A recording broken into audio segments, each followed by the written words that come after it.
ang início de EPCO.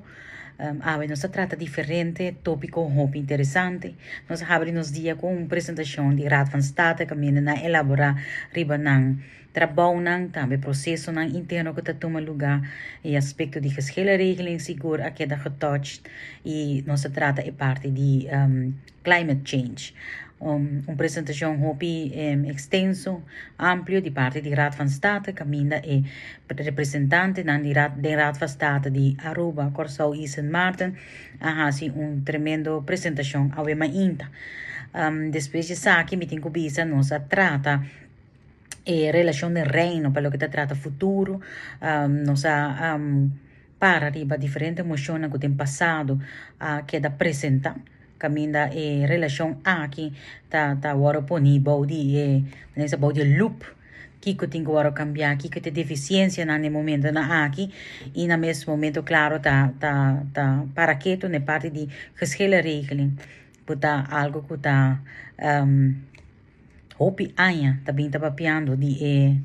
necessidade para coisa aqui, pero lastimamente ainda não a concretizar. Ponto de ave que seguro tá hopi, pero hopi importante e com minha persona a percorrer para bora punir a agenda da reports de National Ombudsman caminda com ela dona atenção para a situação de nos estudante Een studenten die Caribe, que hebben in Hollanda. Het rapport chama Kopzorgen van Caribische studenten. E me digo bisa het rapport aqui dat registra via mais ture retornar com os estudantes nanta encontrar uma vez na tua decisão com a que vem estudar aqui na Holanda. Nós haya apresentação voor de representante de National Ombudsman de aqui na Holanda, este coordenador de investigação, seu nome é Anna Marie, me tá deve boso e fam, pero me gol, não tô visa, mas é difícil, pero ele fala seu nome é Anna Marie, ela dá uma explicação ampla de investigação que com a investigar e é mais importante ela para quieto na consejo na que Raad van State a dona a base de conclusão na que na saca de investigação aqui na é bom tá com já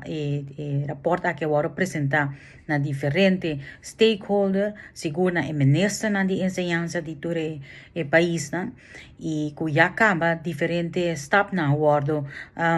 realizar para por cumprir com aanbeveling ng aqui realizar para National Ombudsman com a meta para percorrer para nós muito na bem melhor preparar aqui na Holanda e para não por finalizar no estudo, sei tem meta primordial, se retornar da pônico hope de nos estudante não tá queda sem logra terminar no estudo e tá queda com debe basta alto atrás. Lo que sí tá remarcável tá solucionan com tá tem atualmente riba mesa, caminda tá traz mas bem dirigir para trazer solução para nos estudantes de Caribisch Nederland, dus de Westeilanden, pero que nos moeten nang nota hayam de emes solution nang presenta.